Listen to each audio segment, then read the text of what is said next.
local election headquarters special program, an Easthampton mayoral debate. And now, here's Rich Teddemer. Good afternoon and welcome to 22 News Special Decision 2017 coverage. We're working for you with hosting a series of debates among the candidates running for mayor this year in local cities. And today we have a debate between the candidates running for mayor in Easthampton. We're joined in studio by attorney Nicole LaChapelle on the right of your screen and Precinct 3 City Councilor Winnie. We'll start with opening statements, and by virtue of a coin toss, Winnie will go first. Joy? Thank you. My name's Winnie, and I'm asking for your vote on Tuesday, November 7th as your next mayor of Easthampton. I'd like to thank Channel 22 and our moderator, Rich Teddemer, and especially the individuals viewing this debate from home, as well as my opponent for engaging in this debate. I would also like to take a moment to express my condolences for the victims and families of the New York City terrorist attack. My campaign platform emphasizes my experience, vision, and community. I was elected as city councilor in 1996, and during those 21 years, I've run unopposed 9 times. Every resident in Easthampton needs to have a voice and be valued. There should be no bias regarding how long you've lived in our city, the color of your skin, or your religion, or who you choose to love. I look forward to continuing to serve Easthampton, the city that I love, should you choose me as your next mayor on November 7th. Thank you. Nicole LaChapelle, your turn for an opening statement. Thank you, WWLP and our host, Rich Teddemer, for putting this debate together. I'm a civil rights attorney representing workers every day in and out. And before that, I led the Center for School Crisis as director, overseeing all the operations, administration, and multi-million-dollar budgets, mostly working with public-private partnerships with public school districts across the state. I served on the Easthampton Zoning Board of Appeals for 10 years. I am a certified superintendent and special ed director. Easthampton is at a crossroads of opportunity. As mayor, I am well experienced in leading forward Easthampton so everyone experiences the benefits of our success, regardless of who you are or what you do in the city. I ask for your vote on November 7th. Thank you. Now, today's debate is being held in the Lincoln-Douglas format, which means that the candidates will ask questions of each other. Each candidate will have 30 seconds to ask a question, and her opponent will have 60 seconds to respond. Then the candidate who asked the question will have 30 seconds for rebuttal. By virtue of the coin toss, Winnie, you ask the first question. Thank you. So, Nicole, on your website, you state that as mayor, you would look to engage with groups like area chambers of commerce, and that you previously served as the chair of the Holyoke Chamber of Commerce Government Affairs Committee. Can you explain why you're not a member of the Greater Easthampton Chamber of Commerce? My focus over the last 20 years has been at the Center for School Crisis, which is based in Holyoke. As well as a superintendent, attorney, and special ed director, I had a lot of professional development and experienced relationships across the state. The advocacy I did as a director at the school affected all of Western Mass's communities and students, issues that are very familiar to those living in Easthampton. My connections and relationships across the state, including serving on statewide boards like the Massachusetts Approved Private Schools Board, the Western Mass Women's Fund, as well as Emerge Massachusetts, and the Zoning Board of Appeals, demonstrates my commitment to Easthampton. Thank you. Rebuttal. Well, I have attended many fundraisers for the Chamber of Commerce, and of course for the last 17 years have been a member and not a member but an employee of the Northampton Public Schools. But with that being said, I've always tried to attend and support the Easthampton Southampton Local Chamber of Commerce by attending their fundraisers and their holiday lighting fundraisers and other events that they've had offered to us. Nicole LaChapelle, your first question, please. Joy, you've spoken of placing your family land into a trust if you're elected mayor, and you've spoken of this as a conservation measure. what land trust mechanism will you use? And what kind of deed restrictions will be placed on the land? Well, our family land, which is under all 4 of our names, will be left to the last child standing. My sister owns the rest of the land around us. However, I have about 5 acres outside of our property, which abuts Broad Brook on both sides, and it is surrounded by the Easthampton Conservation Committee and the Pasquamic Trust and Easthampton land. I haven't decided quite yet what to do and how to put that into trust. Right now, it will be deeded over to our granddaughter, should something happen to my husband and I, with the realization that she has been raised with the understanding that that is family land and that it will be entrusted to her to hopefully preserve and move forward with. Rebuttal. I would note that the trust mechanism that you refer to is one to make sure that the land stays within the family and isn't necessarily for conservation purposes, not to mention that a member of the family can change the use of the land at any time. I've been endorsed by the Environmental League of Massachusetts, and I'm well acquainted with how to best preserve land for conservation purposes. Joy Winnie, your next question, please. So Nicole, why do you think that sanctuary city issue needs another hearing in front of the City Council when Massachusetts is already a sanctuary state per the Lund decision? Have you heard of any specific instances of Easthampton police officers harassing or intimidating people about their immigration status? Let's take a step back. The issue of sanctuary cities in Easthampton is one that's very complex. Our charter provides for a mechanism for citizens to bring forward any concern they have once they get a number of signatures. To avoid or dismiss the voices of the residents is something that City Council does not have the power to do. The charter outlines a very clear process. As far as events or instances where the police may have demonstrated discrimination or use this criteria, it's irrelevant for the question that you ask. As mayor, I will not tolerate any discrimination by any department in the city, and as well make sure that all residents feel welcome and have a safe community to live in, regardless of who they are, how long they've been here, or what their purpose is. Rebuttal. Well, I too have always advocated for Easthampton to be a safe and welcoming committee, and as mayor, I will continue what my responsibility is as mayor to make sure that all city employees, including police and fire, make sure that those mandates are followed.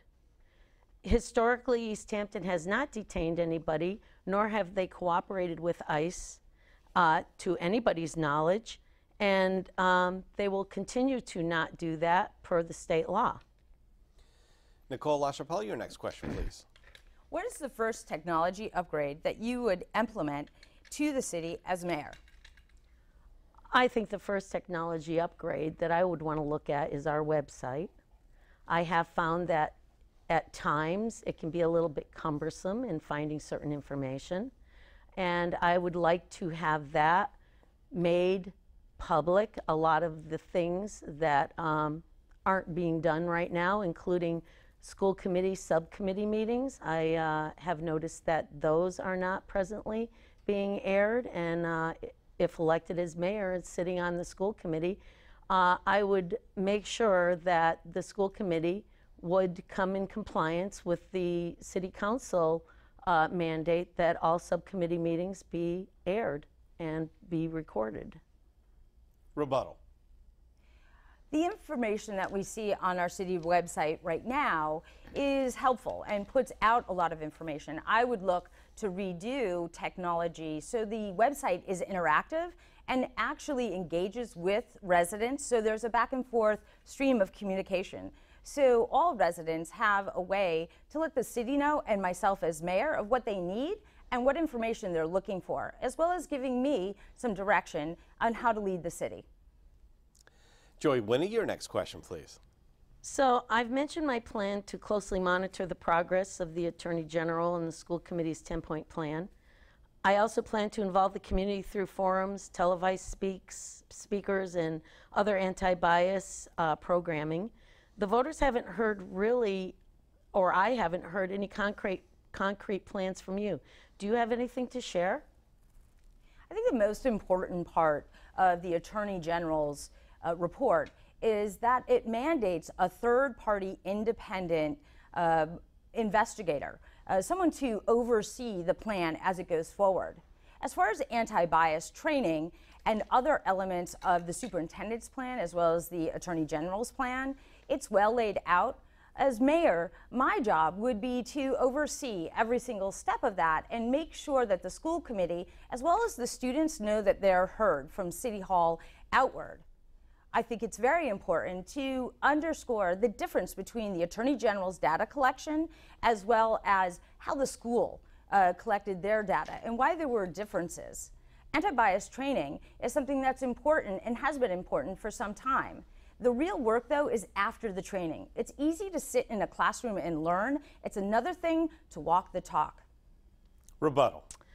Well, as mayor, the school committee has their mandate and they will be following the 10-point plan, and I will be making sure that the plan is followed accordingly. However, I feel as mayor, it's even more important to get the community participating in the conversations and get the community input and the community to understand what it is that the schools and the children in the schools are learning, so that we can all come together as a full community to support each other. Nicole, LaChapelle, your next question, please. In an interview in the Gazette in July, you stated, "I don't feel money buys elections." And for the record, I agree. If that's the case, Joy, why have you and your surrogate endorsers spent so much time asking about fundraising and not about the issues facing Easthampton, like education, the environment, and conservation? Well, is it my turn? It is your turn. Okay. For the record, I have never asked about your finances. If supporters have asked about that, that's certainly their right under the democracy of which we live. I do not believe that money wins elections, nor do I believe that signs win elections. So I believe that the election should be won on people's experience, their vision, and their community, and how much they've participated in their communities over the years that they've lived in them. Rebuttal. I've been very clear. My campaign is based on transparency, accountability, and responding to the residents of Easthampton.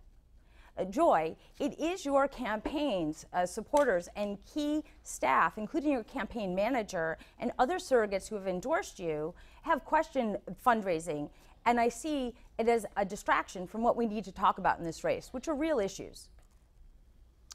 Okay, candidates, we're now just a little past the halfway point in today's debate. We'll take a short break right now and then be back with more questions and answers from the candidates running for mayor of Easthampton. You're watching 22 News.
Welcome back to the 22 News debate between Easthampton mayoral candidates Nicole LaChapelle and Joy Winnie, and we continue on with questions from our candidates, and Joy Winnie will ask the next question.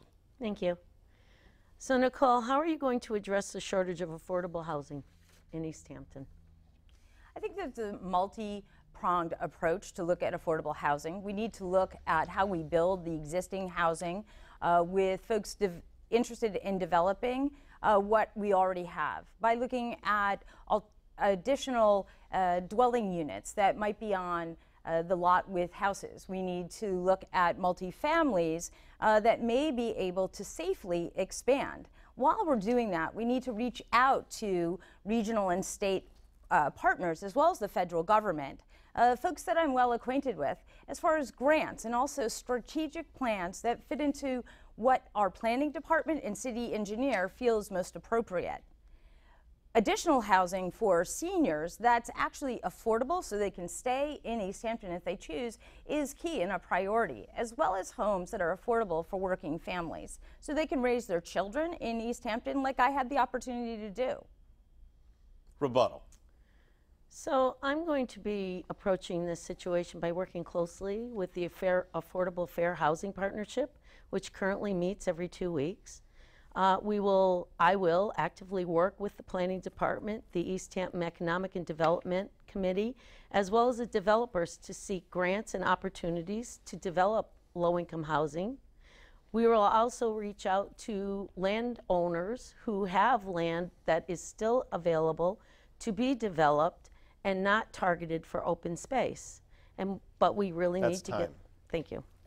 Nicole LaChapelle, your next question, please. Joy, you've openly criticized me for seeking and accepting endorsements from elected officials and organizations that you deem to be outside of Easthampton. These to date include 2 sitting congressmen, Carpenter's Local 107 and 108, the Hampshire Franklin Central Labor Council, the Environmental League of Massachusetts, Mass Retirees, and the Massachusetts Women Political Caucus. I'd like to know which one of these endorsements you would reject as a mayoral candidate and why. I'm sorry, I've never openly said anything about your endorsements. What I did say was that I was not seeking endorsements outside of Easthampton and outside of the Easthampton residents. I was not actively seeking those kind of endorsements. I have the endorsement of Mayor Cadger, Mayor Tausnick, and now District Attorney Sullivan. All 3 people live in Easthampton and are residents of Easthampton. Those are the people that I have actively gone for, looking for endorsements, as well as the residents of Easthampton who will be paying my salary and who I will be accountable to. Rebuttal. I believe the best endorsement inside of Easthampton are the voters. It's funny you mentioned D.A. Sullivan, because today in the Gazette he mentioned that we would both be very good mayors going forward. I think that it's a mistake not to seek outside endorsements and support given what's in front of Easthampton, and we need those partnerships outside of Easthampton and not close a curtain around it. Joy Winnie, your next question, please. So Nicole, our LGBTQ friends and neighbors feel an elevated level of fear with the new administration in our nation's capital. As mayor, how would you lessen these feelings? If need be, I would propose a resolution absolutely supporting all the civil rights that not only the LGBTQ community deserves, but that every resident of Easthampton now experiences.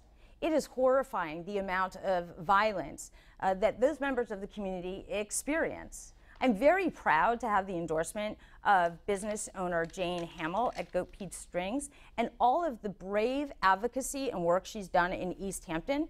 I'm happy to have her as a partner and will pledge to make sure that every single person, but especially those most disenfranchised and oppressed as related to their civil rights, going forward as a mayor. Rebuttal. I do not personally tolerate any discrimination or bias. And if elected mayor, I will make it clear from day one, I will not tolerate any such behavior on any part of any city employee, as well as making it a policy. Nicole LaChapelle, your next question, please. In a radio interview with Chris Collins on WHMP, you were asked why you were running for mayor. And in that answer, you replied that it was your turn. What exactly did you mean by that? Oh, I'm glad you asked me that question. I answered that question from my heart, that it was my turn to come into my own as myself for something that I truly felt passionate about. My passion has always been and will always be Easthampton. So when the opportunity arose that Karen decided to retire as our mayor, the opportunity became clear to me that my passion was to serve the residents of Easthampton in the mayoral position. And that is why I decided to run. It was my turn personally to make that decision and to make that jump and to do something that I felt so close to my heart. Rebuttal. When I announced my candidacy for mayor, I did so on June 20th, and did that looking around for the opportunities in Easthampton and what we could do going forward. Issues that I have been advocating for on a state, national, and regional level for the last 20 years. Easthampton is deeply affected by the issues that I've advocated for: healthcare, a solid retirement, affordable housing, and solid infrastructure. I am very happy to take that experience and bring it to Easthampton. Time. Now, candidates, you have time to ask 2 more questions, each a question, but you have 30 seconds to respond. Joy Winnie, you asked the first question. So when I was canvassing, a frequent question that came up was, what can we do for our youth when they leave their school buildings every day? What is your answer to that question?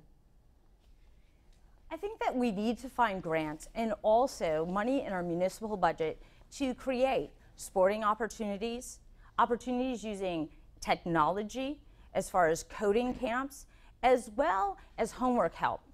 It's exciting going forward with school consolidation that we'll be able to maybe repurpose a building to do just that and create multi-generational activities and programs to support our youth. Rebuttal.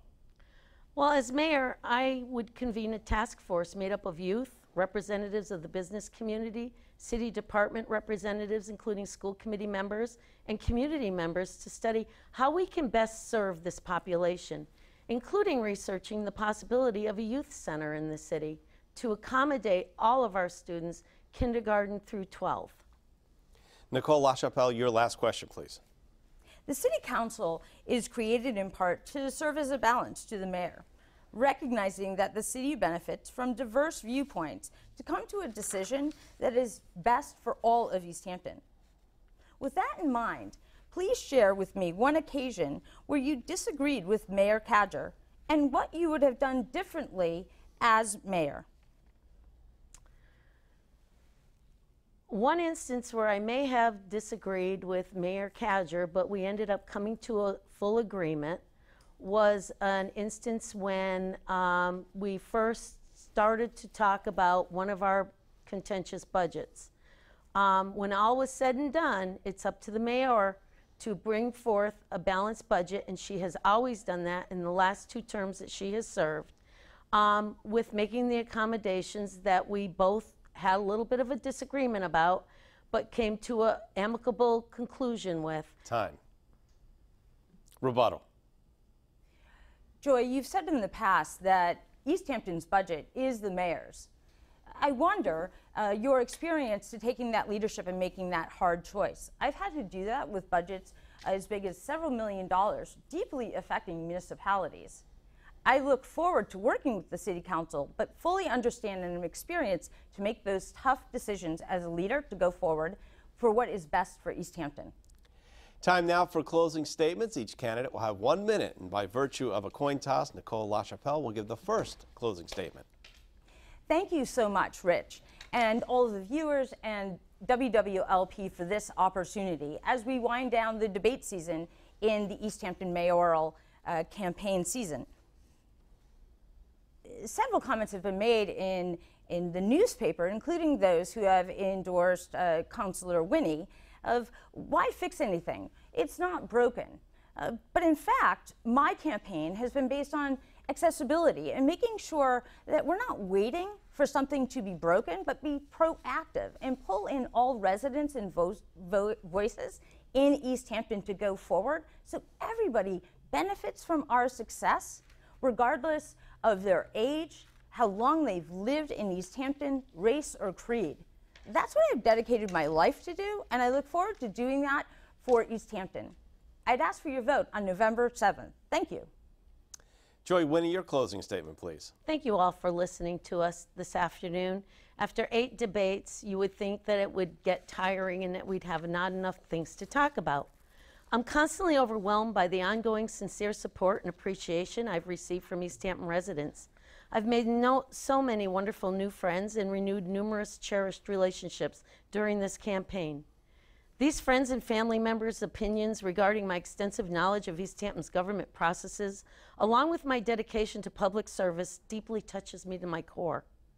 I take great pride that Mayors Cadger and Tausnick, as well as District Attorney Sullivan, have endorsed me based on my years of working directly with them. I'm honored to have their confidence in the ability that I can hit the ground running after elected as your new mayor. Once again, I do ask you for your vote on November 7th, and I thank you all for participating in this election. Thank you. And that's it for today's debate. Thanks to Nicole, LaChapelle, and Joy Winnie for participating. Our series of debates continues tomorrow afternoon at 12:30 with the candidates running for mayor of Agawam. And on Friday, we have the debate between the candidates running in Northampton. Remember, Election Day is Tuesday, November 7th. Have a good afternoon.